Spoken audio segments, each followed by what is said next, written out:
অনেকদিন হয়ে গেল জঙ্গলে কেউ কাটতে আসে না, ভালো মন্দ কিছু খেতে পারে না। কি যে করি, আমার পেটের ক্ষুধায় শরীরটা ছটফট ছটফট করতেছে। গিয়ে দেখি তো অন্য কোথায় গিয়ে একটা শিকার পাই কিনা।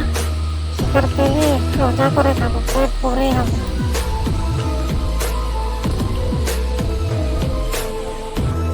জঙ্গলটার মধ্যে কি যে হলো কিছুই বুঝতে পারছি না।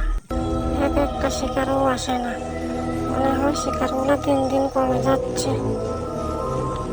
অনেকদিন হয়ে গেল মানুষের কাঁচা রক্ত আর কাঁচা মাংস খেতে পারি না। যার জ্বালায় আমার পেটটা ছটফট করতেছে। আরে বাচ্চা প্রাণীরা, আমার জঙ্গলে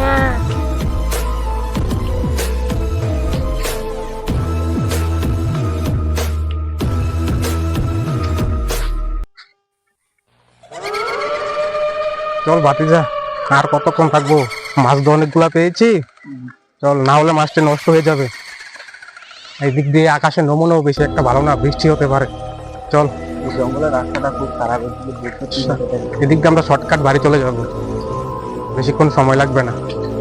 গিয়ে তো আবার স্নান করতে হবে, পেটে অনেক ক্ষুধা লেগে রয়েছে। চল, কি ভয়ানক জঙ্গল।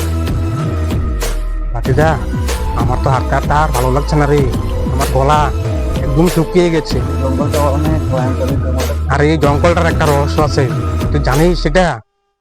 ওই সামনে একটা গাছের মধ্যে অনেক বড় গুহা, ওইটার মধ্যে আমি শুনেছি লোকজনের কাছে ওটার মধ্যে ভূত থাকে, প্রেতাত্মা থাকে, বুঝেছিস? ভূত, ওরে বাবা রে, ভাই রে। পালিয়ে কত দূর যাবি? এই জঙ্গল থেকে তুই কোথাও যেতে পারবি না, বাঁচতে পারবি না। আমি আসছি। ও মার, এত ভয়ঙ্কর ভূত আমি আগে দেখিনি।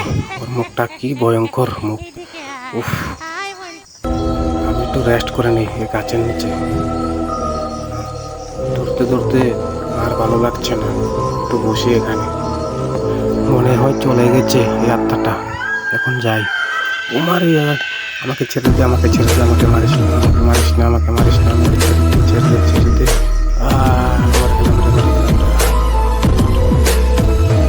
বাচ্চা তো না, তুই কি মনে করছিস চলে যাবি?